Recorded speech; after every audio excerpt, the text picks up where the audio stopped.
Ella siempre estuvo orgullosa de que la Unión Sudafricana prohibiese la lotería y sintió que al menos ellos habían entendido la historia.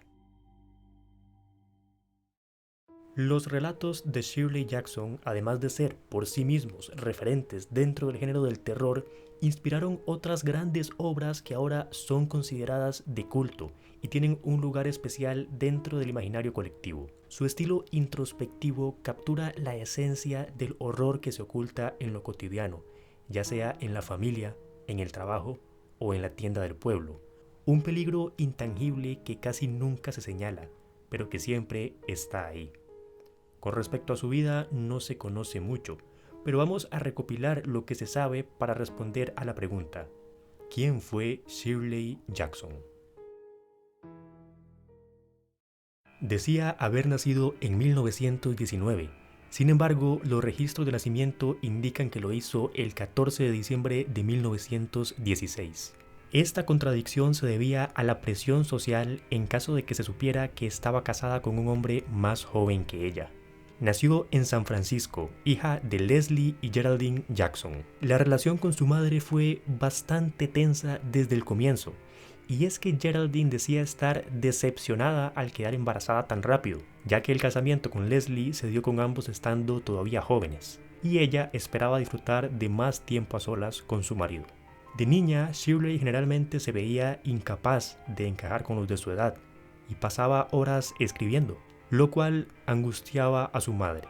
Geraldine además no intentaba ocultar el favoritismo por su hijo Barry, quien llegó a explicar que Geraldine era solo una mujer profundamente convencional que estaba horrorizada con la idea de que su hija no fuera a ser profundamente convencional. Cuando Shirley llegó a la adolescencia, su confianza y seguridad se vinieron abajo a causa de los cánones de belleza femenina imperantes. Se graduó en la Brighton High School en 1934 y allí, por cierto, tocó violín en la orquesta de la institución. Durante ese año se mudó con su familia a Rochester, en Nueva York. Allí acudió a la universidad, donde sus padres sentían que podían vigilarla. Jackson era infeliz en ese lugar y sus profesores juzgaban fuertemente su escritura, por lo que tiempo después se cambió a la Universidad de Siracusa, donde pudo crecer creativa y socialmente. Además, comenzó a involucrarse en la revista literaria de la universidad, en donde publicó su primera historia, Janice, que trata de una adolescente que cometió intento de suicidio, en la que ya se evidencia el horror psicológico que sería una constante en su obra. Después de graduarse de periodismo, se casó en 1940 con Stanley Edgar Hyman, a quien había conocido en la universidad y se convertiría en un notable crítico literario. La pareja terminó estableciéndose en North Bennington, en Vermont, en donde Hyman consiguió trabajo como profesor en el Bennington College, mientras Jackson escribía sus novelas e historias cortas. El matrimonio era conocido por ser buenos huéspedes y rodearse de talentos literarios de la época como Ralph Ellison. Ambos, además, eran ávidos lectores y contaban con una enorme biblioteca personal. Tuvieron 4 hijos, sin embargo, el matrimonio distaba mucho de ser ideal. Estuvo plagado de infidelidades por parte de Hyman, principalmente con sus estudiantes. Se dice que Shirley aceptó a regañadientes una propuesta de su esposo de mantener una relación abierta. El salto a la fama de Shirley Jackson como escritora llegó con la publicación del oscuro relato corto La Lotería, en 1948, el cual provocó que cientos de lectores le escribieran cartas indignados por adentrarse en una parte perversa de la naturaleza humana, y podría decirse que dio inicio a su reputación de maestra de las historias de horror. La autora llegó a escribir, entre otros textos, 6 novelas y más de 100 historias cortas. Su marido escribió en el prefacio de la antología póstuma de su obra que ella rechazaba ser entrevistada, explicar o promover su trabajo de cualquier forma, o tomar posiciones públicas y ser la experta de los suplementos del domingo. Ella creía que sus libros hablarían por ella lo suficientemente claro a lo largo de los años. En una época en la que no se animaba a las mujeres a trabajar fuera del hogar, Jackson se convirtió en el principal sostén de la familia, al tiempo que criaba los 4 hijos de la pareja. En 1959 publicó su 5ª novela, La maldición de Hill House, que combina un aparente fenómeno sobrenatural con un trasfondo psicológico fuerte a través de personajes con relaciones complejas y actitudes enigmáticas, la cual es considerada como una de las novelas de terror más importantes del siglo XX.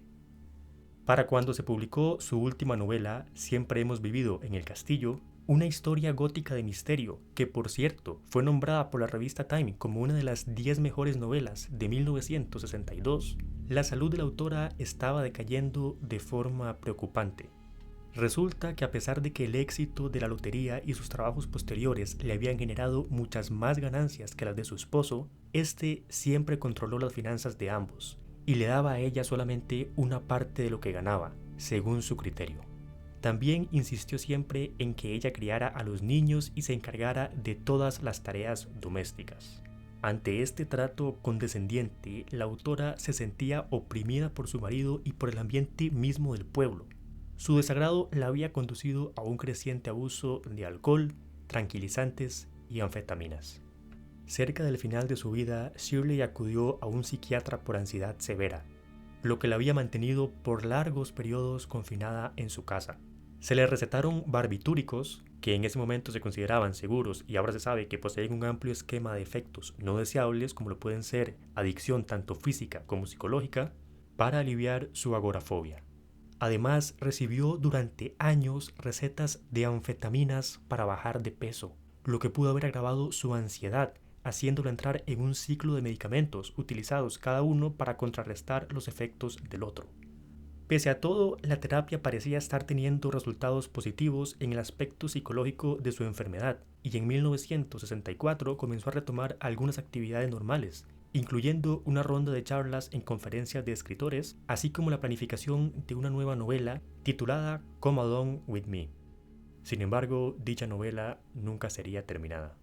Shirley Jackson murió por un paro cardíaco mientras dormía en 1965, a la edad de 48 años, y fue incinerada como era su deseo.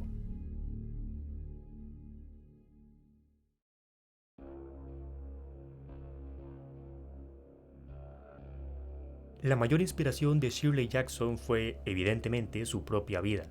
Una relación dañada con su madre, un matrimonio frustrante y una constante lucha doméstica fungen como motor de su obra.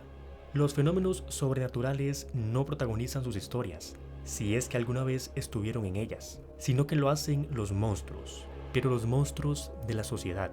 Las relaciones familiares torcidas, la presión social y las mentes aterradas y agonizantes de los reprimidos. Todo oculto tras la apariencia de pueblos ordinarios y vidas tranquilas. Es por esto que Jackson es la gran exponente del horror doméstico, cuando lo extraño se cuela en la rutina. Un horror que es, si cabe, aún más inquietante que aquellas deidades inimaginables que aguardan soñando en ciudades olvidadas. Porque el terror surge cuando algo fuera de lo común rompe la aparente normalidad. Y qué más aterrador que encontrar una de estas grietas en el lugar que se supone que debería ser el más seguro. En el hogar, en la familia, en nuestra habitación. Cuando el monstruo está dentro de la casa, ya no hay lugar donde esconderse. En estas historias, la realidad no se desgarra completamente, simplemente se agrieta. Surge una pequeña fisura a través de la cual lo desconocido se cuela en la vida cotidiana y juega con la mente de los personajes. En el horror doméstico raras veces hay confrontación. En lugar de ello se tiene un estado creciente de ansiedad. Shirley Jackson le da voz a las vivencias de las mujeres que tienen la audacia de existir en público en la década de 1950. Evoca el horror a través de la indiferencia social hacia el individuo. Es la mente pidiendo auxilio, que nunca llega.